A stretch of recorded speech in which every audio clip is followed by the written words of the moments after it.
Hello दोस्तों, नमस्कार। स्वागत करता हूं अपने इस चैनल LPMS क्लासेस में।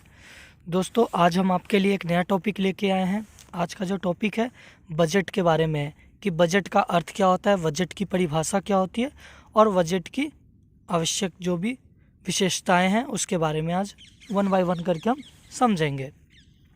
तो दोस्तों, पहले देखते हैं कि बजट क्या है। एक आदर्श बजट वह बजट होता है जिसमें किसी का भी व्यक्तिगत स्वार्थ न हो और जो सभी के लिए समान लाभप्रद हो, चाहे वह किसी भी वर्ग का व्यक्ति हो। सामान्यतः देखा जाए तो एक सामान्यतः व्यक्ति भी बजट तैयार करता है, ठीक है। वह अपनी मानसिक आय के आधार पर अपने धन का व्यय करता है। उदाहरण के तौर पर देखें तो जैसे रमेश का मासिक वेतन 10,000 रुपये है और वह अपने धन का व्यय किस प्रकार करेगा, इसका एक बजट तैयार करता है कि मंथ पर कितना व्यय करेगा। तो वह प्रयत्न करेगा कि उसका कुल व्यय 10,000 से कम हो ताकि वह बचत भी कर सके, अतः वह अपनी आय के अनुरूप ही व्यय करेगा। इस प्रकार आम आदमी अपने व्यय को संतुलन कर सकता है। इसके विपरीत सरकारी बजट इससे कुछ भिन्न होता है। सरकार द्वारा तैयार किए जाने वाली बजट घाटे का बजट होता है, क्योंकि भारत एक विकासशील देश है, अतः सरकार द्वारा प्राप्त की जाने वाली आय व्यय की तुलना में कम होता है। सरकार बजट की राशि को जनहित के कार्यों में खर्च करती है। घाटे की पूर्ति को सरकार संचित निधि से या ऋण लेकर पूरा करती है और यह ऋण सरकार रिजर्व बैंक से प्राप्त करती है। इससे बाजार में मुद्रा का प्रसार होता है। घाटे का बजट मंदी की स्थिति व आर्थिक विकास हेतु भी बनाया जाता है। बजट से जनता को सरकार की जनहित नीतियों का पता लगता है कि सरकार किस मंद पर कितना खर्च कर रही है। सरकार द्वारा लगाए जाने वाले करों के बारे में भी बजट में वर्णन होता है। एक अच्छा बजट देश को आर्थिक तंगी से निकालने के में महत्वपूर्ण भूमिका निभाता है और देश की उन्नति का मार्ग भी प्रशस्त करता है। बजट शब्द की उत्पत्ति का इतिहास के बारे में देखते हैं। बजट शब्द की उत्पत्ति के विषय में यदि हम बात करें तो इसका एक छोटा सा इतिहास है। बजट शब्द की उत्पत्ति फ्रांसीसी शब्द बुजेट से हुई है, ठीक है। बजट शब्द की उत्पत्ति कहाँ से हुई है? फ्रांसीसी शब्द बुजेट से। बजट शब्द का शाब्दिक अर्थ होता है चमड़े का एक थैला, ठीक है। 1773 में ब्रिटिश प्रधानमंत्री व वित्त मंत्री रॉबर्ट वॉलपोल ने इंग्लैंड के व्यय का एक ड्राफ्ट ब्यौरा तैयार किया और दस्तावेजों को चमड़े के एक थैले में रख दिया। जब उन्होंने वित्तीय प्रस्ताव के दस्तावेज को संसद में चमड़े के थैले से निकालकर पेश किया तो संसद में उपस्थित लोगों ने उनका मजाक उड़ाते हुए कहा कि द बजट ओपनिंग, अर्थात बजट खोला गया, और तभी से वार्षिक आय व्यय के विवरण को बजट के नाम से जाना जाने लगा। अगला देखते हैं टॉपिक, बजट का प्रावधान क्या होगा। तो ये जो अनुच्छेद है भारतीय संविधान का, अनुच्छेद 112 के अनुसार सरकार को प्रत्येक वित्तीय वर्ष अपना लेखा जोखा व आय व्यय का विवरण संसद के समक्ष पेश करना होता है। संविधान में परिभाषित इस वार्षिक वित्तीय विवरण को ही भारत का बजट कहते हैं। भारत का वार्षिक बजट वित्तीय वर्ष 1 अप्रैल से 31 मार्च तक होता है, जबकि पहले यह 1 मई से 31 अप्रैल तक था। LK झा समिति ने वित्त वर्ष परिवर्तन कर अपनी रिपोर्ट प्रस्तुत की थी। बजट की तैयारी अक्टूबर-नवंबर से ही शुरू हो जाती है। बजट में 3 चीज़ें शामिल की जाती है। पहली, पिछले वर्ष की आंतरिक आंकड़े, दूसरी चालू वित्त वर्ष के संशोधित आंकड़े और तीसरी अगले वित्त वर्ष हेतु प्रस्तावित आंकड़े, ठीक है। आगे देखते हैं। बजट की तैयारी में वित्त मंत्री, वित्त सचिव, राजस्व सचिव और सरकार के मुख्य आर्थिक सलाहकार आदि शामिल होते हैं। भारतीय संविधान का अनुच्छेद 365 के अनुसार बिना किसी कानून के कोई भी कर नहीं लगाया जा सकता और अनुच्छेद 266 के अनुसार बिना संसद की अनुमति से के कोई भी व्यय नहीं किया जाएगा। राष्ट्रपति फरवरी के अंतिम कार्य दिवस पर बजट को लोकसभा में रखवाते हैं। लोकसभा में बजट केंद्र सरकार के वित्त मंत्री के द्वारा बजट पेश की जाती है। बजट को लागू करने से पूर्व संसद के दोनों सदनों द्वारा यह पारित होना आवश्यक है। बजट के प्रकार के बारे में अब देख लेते हैं। तो दोस्तों, भारत में 5 प्रकार के बजट प्रयोग में लाए जाते हैं। कितने प्रकार के? 5 प्रकार के।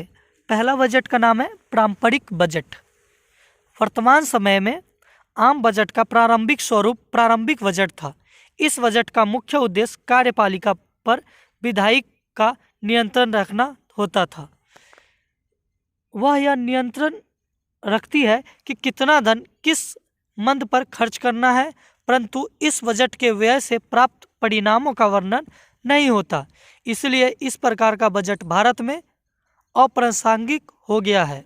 अतः यह बजट एक लक्ष्य को ठीक प्रकार से प्राप्त करने में असफलता रहा। इस बजट की कमियों को पूरा करने के लिए निष्पादन बजट लाया गया। दूसरा बजट का नाम है निष्पादन बजट। ये क्या है? कार्य और उसके परिणामों को आधार बनाकर निर्गत होने वाला बजट निष्पादन बजट कहलाता है। इसे कार्यपूर्ति बजट भी कहते हैं। इसमें सरकार द्वारा चलाई जाने वाली योजना को लक्ष्यमुखी बनाया जाता है। इसमें निष्पादन का मूल्यांकन भी किया जाता है। इस प्रकार के बजट पहली बार हुम्पर कमीशन की सिफारिश 1949 पर यूएसए में 1951 में शुरू किया गया था। भारत में इस प्रणाली को 1968 में शुरू किया गया। तीसरा बजट है आउटकम बजट। तीसरा बजट है आउटकम बजट। जब किसी वर्ष हेतु किसी विभाग अथवा मंत्रालय को कोई बजट आवंटित किया जाता है तो पहले से ही कुछ लक्ष्यों या भौतिक लक्ष्यों का निर्धारण इसलिए कर दिया जाता है क्योंकि बाद में क्रियान्वयन की प्रक्रिया को समझा जा सके। साथ ही किसी भी स्तर पर कार्य को पूरा करने में देरी को रोकने के लिए सही समय पर सही बजट आवंटन कर दिया जाता है। चूँकि निष्पादन बजट में धन आवंटित करने के पश्चात यह योजना अपने लक्ष्य को पूरा नहीं कर पाई और इसकी जांच के लिए कोई खास पैमाना नहीं निर्धारित किया गया था। अतः इसलिए 25 अगस्त 2005 को भारतीय इतिहास में पहली बार आउटकम बजट पेश किया गया। कब किया गया? 25 अगस्त 2005 को, जिसमें विभिन्न मंत्रालयों व विभागों ने आवंटित धनराशि का क्या और किस प्रकार उपयोग किया इसका विवरण देना अवश्य था। चौथा बजट है शून्य आधारित बजट। ये बजट किसी विभाग या संगठन द्वारा प्रस्तावित व्यय की प्रत्येक मद पर पूर्ण विचार करके प्रत्येक मद को शून्य मानते हुए नए सिरे से शुरू करना शून्य आधारित बजट कहलाता है। इस बजट को सूर्य अस्त बजट मतलब सनसेट बजट भी कहा जाता है। आय कम होने और व्यय अधिक होने की परिस्थिति में इस बजट को पेश किया जाता है। शून्य आधारित बजट का जन्मदाता पीटर ए पायर को माना जाता है। उन्होंने 1970 में इसका प्रतिपादन किया था। इस प्रणाली का सर्वप्रथम प्रयोग 1973 में अमेरिका के जॉर्जिया प्रांत के बजट में तत्कालीन गवर्नर जिमी कॉन्टन द्वारा किया गया।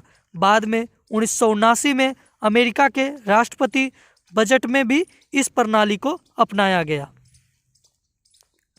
भारत में शून्य आधारित बजट की शुरुआत एक प्रमुख शोध संस्था, वैज्ञानिक तथा औद्योगिक अनुसंधान परिषद council of scientific and industrial research द्वारा किया गया था और केंद्र सरकार ने 1987 से 1988 के बजट में इस प्रणाली को अपनाया था।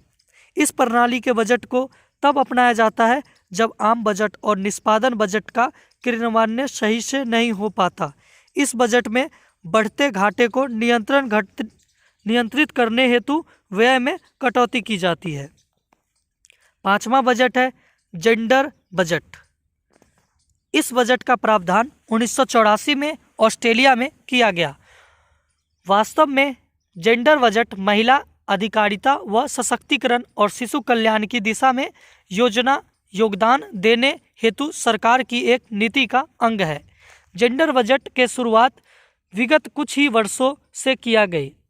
इसके माध्यम से सरकार महिलाओं के कल्याण, विकास और सशक्तिकरण के लिए वह कार्यक्रमों के क्रियान्वयन हेतु प्रतिवर्ष बजट में एक निर्धारित राशि का व्यवस्था सुनिश्चित करती है। ठीक है, 5 बजट क्लियर हो गया आपको। अब आगे देखते हैं भारत में बजट प्रणाली की शुरुआत कब हुई, इसके बारे में अब देखते हैं। भारत में बजट प्रणाली को शुरू करने का श्रेय लॉर्ड कैनिंग को दिया जाता है, क्योंकि उन्हीं के कार्यकाल में 1859 में वायसराय की कार्यकारी परिषद में एक विशेष सदस्य, जिसे वित्त सदस्य कहा जाता है, जो सम्मिलित किया गया, जिसका नाम सर जेम्स विल्सन था। भारत में बजट को सर्वप्रथम प्रस्तुत करने का श्रेय विल्सन को ही जाता है। उन्होंने 7 अप्रैल 1860 को वायसराय की कार्यकारिणी परिषद के समक्ष भारत का प्रथम बजट पेश किया था। प्रथम बजट कब पेश हुआ? 7 अप्रैल 1860 को। अतः जेम्स विल्सन को भारतीय बजट का संस्थापक भी कहा जाता है। 1860 के बाद भी प्रतिवर्ष बजट वायसराय की कार्यकारिणी परिषद के समक्ष पेश किया जाने लगा। भारतीयों को उस समय बजट का बहस करने का अधिकार नहीं दिया गया था।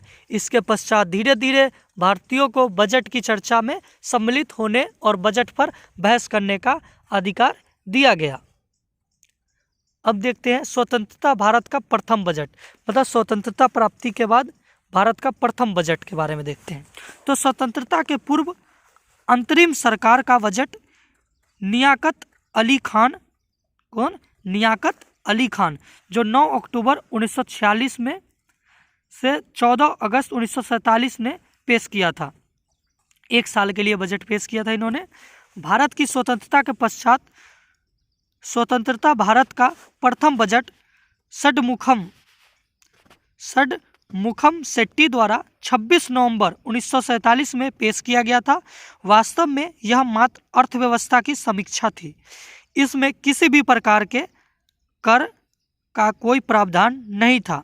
यह बजट 15 अगस्त 1947 से 31 मई 1948 तक 7.5 माह की अवधि के लिए था।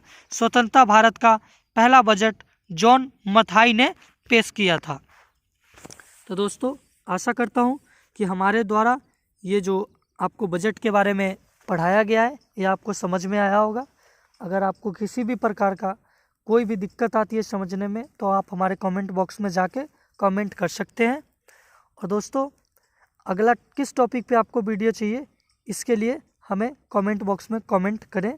आपके कमेंट पे वीडियो आगे प्रोवाइड कराई जाएगी। तो मिलते हैं अगले वीडियो में, तब तक के लिए जय हिंद।